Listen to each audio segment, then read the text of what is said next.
Selamat datang, salam sejahtera. Jana Wibawa. Anda pasti mengikuti perkembangan tentang Jana Wibawa ini.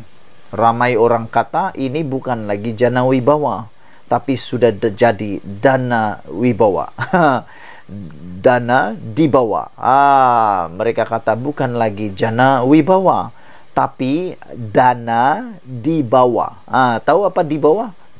Diambil lah macam tu. Tapi yang mengejutkan hari ini, Azmin Ali tiba-tiba muncul. Tiba-tiba muncul, memberi pula penjelasan dan memberi pula komen yang mengejutkan Ismail Sabri Yaakob. Sekarang ini sudah mula lompat sini, lompat sana, salahkan orang, salahkan ini, nak cari orang, nak dikenakan, nak cari orang untuk dikaitkan. Begitulah politik kan. Dah mula takut ke? Itu persoalannya. Azmin Ali membangkitkan satu persoalan yang menarik perhatian kita semua dalam arena politik hari ini. Apabila Azmin Ali menyatakan Ismail Sabri teruskan Jana Wibawa, tapi cuma bersatu jadi sasaran, kata Azmin Ali. Kenapa jadi begitu? Mungkin kamu ada penjelasan. Ismail Sabri teruskan Jana Wibawa, tapi cuma bersatu jadi sasaran, kata Azmin. Pada pendapat saya, yang meneruskan itu mungkin tiada masalah, tapi yang memulakan dananya itu yang pada permulaan, itu mungkin yang ada masalah. Mungkin Ismail Sabri Yaakob hanya meneruskan, dia tak tahu apa-apa pun tentang transaksi-transaksi keuangan. Mungkin dia tak tahu pun, sebab dia hanya meneruskan sebagai Perdana Menteri. Mungkin itu yang berlaku. Tapi Azmin kata, kenapa Ismail Sabri teruskan Jana Wibawa tapi cuma bersatu jadi sasaran? Apa pendapat kamu semua? Tinggalkan komen Anda. Meskipun di depan tindakan saman, Perikatan Nasional tetap dengan pendirian bahwa dakwaan rasuah yang menyelubungi program Jana Wibawa adalah konspirasi kerajaan terhadap gabungan itu. Ketua Penerangan Perikatan Nasional, Muhammad Azmin Ali, menyoal mengapa hanya pemimpin bersatu sahaja yang menjadi sasaran penyiasatan dan pendakwaan, sedangkan program itu diteruskan ketika UMNO menerajui kerajaan di bawah pimpinan Ismail Sabri Yaakob. Jika Jana Wibawa yang menjadi fokus siasatan SPRM, saya tahu bahwa program ini diteruskan ketika kerajaan persekutuan diketuai Barisan Nasional selepas Muhyiddin Yassin meletak jawatan sebagai Perdana Menteri. Malah, banyak kelulusan projek diberikan ketika Barisan Nasional mengetuai kerajaan, kata beliau. Kenapa hanya pemimpin bersatu yang menjadi sasaran siasatan dan pendakwaan, sedangkan pemimpin Barisan Nasional dikecualikan soalnya pada satu kenyataan hari ini?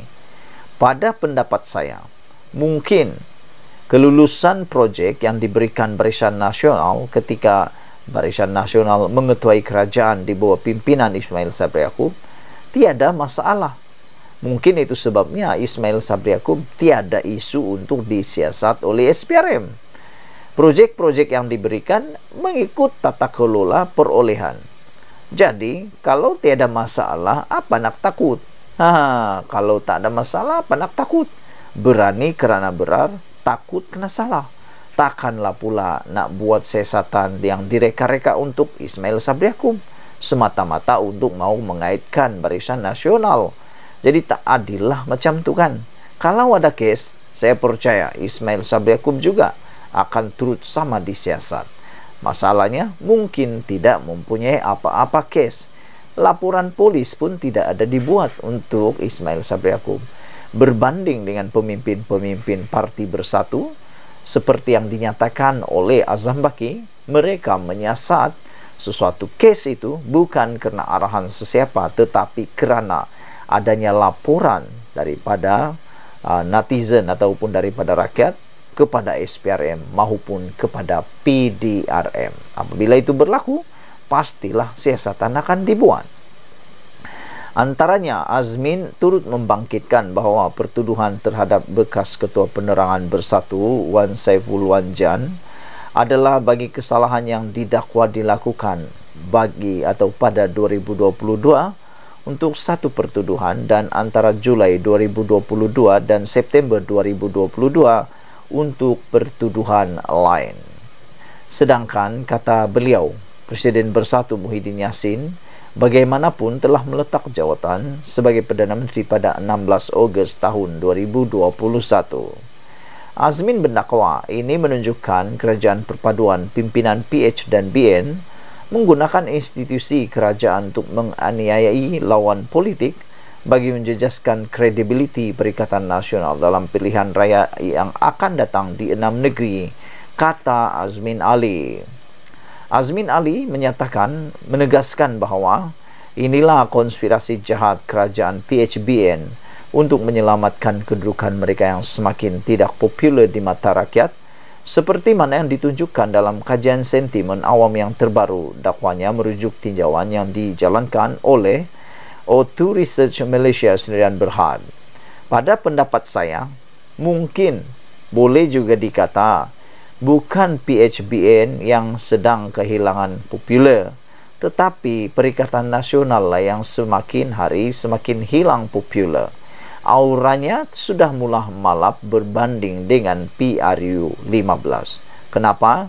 Ada terlampau banyak isu yang telah pun secara sendirinya melemahkan Perikatan Nasional itu. Pun begitu, sekumpulan ahli akademik mengkritik kaedah tinjauan itu, mengatakan populasi yang ditinjau bukanlah mewakili pengundi yang boleh memesongkan hasil dapatan. Kenyataan Azmin itu sebagai maklum balas terhadap notis undang-undang daripada Barisan Nasional yang menuntut Muhyiddin dan Azmin Ali memohon maaf secara terbuka atas fitnah dan membayar pampasan. Ini merujuk dakwaan Muhyiddin dan Azmin bahawa pertuduhan berkaitan jana wibawa terhadap Wan Saiful dan Timbalan Ketua Bersatu Segambut Adam Radlan Adam Muhammad merupakan sebahagian usaha Pakatan Harapan PH dan BN untuk melumpuhkan PN serta menutup kelemahannya sendiri. Azmin berkata dakwaan itu berdasarkan penyataan dalam laporan polis yang dibuat oleh Sayap Pemuda Bersatu pada 15 Februari. Azmin mendakwa pada 13 Januari, Presiden UMNO Ahmad Zahid Hamidi telah berkata kluster mahkamah baru akan muncul daripada Perikatan Nasional. Kluster mahkamah merujuk label terhadap pemimpin Barisan Nasional yang menghadapi pertuduhan rasuah di mahkamah, khususnya semasa pentadbiran PH pada 2018. Ketua Penerangan UMNO Isam Jalil juga membuat kenyataan yang sama pada 27 Januari walaupun tiada pertuduhan ketika itu. Wan Saiful, 48 tahun, pada 21 Februari lalu dihadapkan ke mahkamah atas dua pertuduhan meminta dan menerima rasuah RM6.9 juta yang dikatakan ada kaitan dengan projek jana wibawa semasa pentadbiran Perikatan Nasional sebelum ini. Turut diheret di mahkamah adalah Adam Radlan Adam Muhammad yang juga adalah Timbalan Ketua Bahagian Bersatu Segambut. Bagaimanapun, kedua-dua pemimpin parti itu mengaku tidak bersalah dan mohon dibicarakan. Pertuduhan tersebut dengan jelas menunjukkan terdapat konspirasi fitnah palsu terhadap Bersatu dan PN yang disusun secara tidak cermat, kata Azmin Ali. Wah, pendapat kamu semua? Pada pendapat saya, ini perkara yang paling hangat, paling mengejutkan untuk Ismail Sabri Yaakob. Sekian dulu Malaysia kita punya. Kita jaga sama-sama cintai Malaysiaku. Bye-bye.